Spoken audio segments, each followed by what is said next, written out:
Cockroach. हम हैं cockroach जनता party.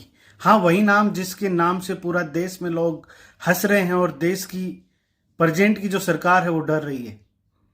हमारे बुजुर्ग जो प्रधानमंत्री हैं उनके खिलाफ जेनजीज बोल रहे हैं। हमारे देश के संस्कारों में नहीं थे कि हम बुजुर्गों के खिलाफ बोलें, लेकिन हमारे सिस्टम ने बोलने पे मजबूर कर दिया। और कॉकरोच के बारे में सबको पता है कि कॉकरोच गंदगी में भी जिंदा रह सकता है, वो जुल्म सह सकता है लेकिन खत्म नहीं होता।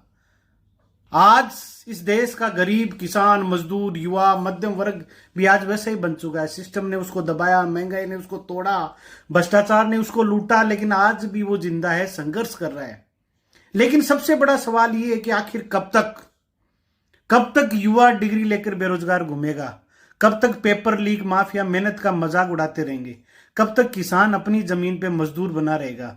कब तक देश के अंदर हम लोग नकली खाद्य पदार्थ खाते रहेंगे? कब तक देश के अंदर लूट तंत्र चलता रहेगा? कब तक स्थानीय लोगों की जमीनें लेके सरकारी कंपनियों को देती जाएगी और बदले में उन लोगों को कोई रोजगार नहीं मिलेगा, ना उनको सम्मान मिलेगा? देश में डेवलपमेंट के नाम पे, फैक्ट्रियों के नाम पे, solar park, wind park, mining, इनके नाम पे जमीनें लगातार अधिग्रहण हो रही है, जंगलों की कटाई हो रही है और सरकारें कह रही हैं कि हम विकास कर रहे हैं। लेकिन जब यही जेनजी जनरेशन और यही जो गरीब तबके के लोग, मध्यम वर्ग के लोग, जब इन सरकारों से पूछते हैं कि विकास किसका, कंपनियों का, नेताओं का, अफसरों का, हमारे स्थानीय लोगों का, इसके उनके पास कोई जवाब नहीं है।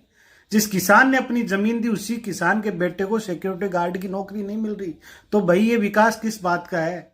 जब देश की जनता FSSAI से पूछती है कि कब तक बाजार में नकली घी, नकली दूध, नकली पनीर, नकली सब्जियां, नकली फ्रूट्स आते रहेंगे, पूरा बाजार जहरीला हो चुका। स्वास्थ्य मंत्रालय के पास कोई जवाब नहीं है। नकली दवाइयों से हमारे देश के लोग मर रहे हैं, नकली टीके लगाए गए, कोई नहीं बोल रहा, ना कोई जवाबदेही तय कर रहा। शिक्षा मंत्रालय, हर पेपर लीक हो रहा है, कोई जवाबदेही नहीं है, कोई इस्तीफा नहीं है। पर्यावरण मंत्रालय, NGT, पूरे देश की नदियां मर चुकी हैं। हमारी पवित्र गंगा जैसी नदी भी दूषित हो रखी है, उसके लिए हजारों करोड़ रुपए का बजट है, लेकिन कुछ नहीं। सारी नदियां दूषित, हवा जहरीली, हमारे देश की व्यवस्था जहरीली, हमारे देश में पहाड़ खोदे जा रहे हैं। लेकिन जब भी कोई सवाल उठाता है, जनता की आवाज उठाता है, तो उनको डराया जाता है।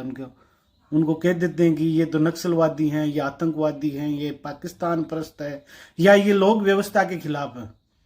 आज देश में RTI डालने को गुनाह कर दिया। अगर कोई भ्रष्टाचार उजागर कर रहा है तो वो गुनाह हो गया। कोई सवाल पूछ रहा है तो उसको देशद्रोही कर देते हैं।